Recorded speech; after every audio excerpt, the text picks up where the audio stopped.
Morning दोस्तों। तो video नहीं डाला दोस्तों रात से, उसके लिए सॉरी।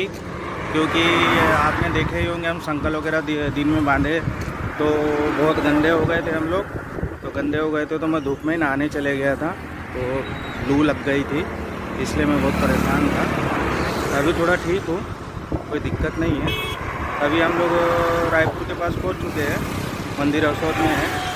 तो अभी चाय वगैरह पीता हूँ दोस्तों। और अभी टाइम हुआ है 10 बजे है, 12 बजे तक अपना रायपुर भिलाई पार हो जाएगा दोस्तों। तो पार करने के बाद उधर मिलते हैं दोस्तों।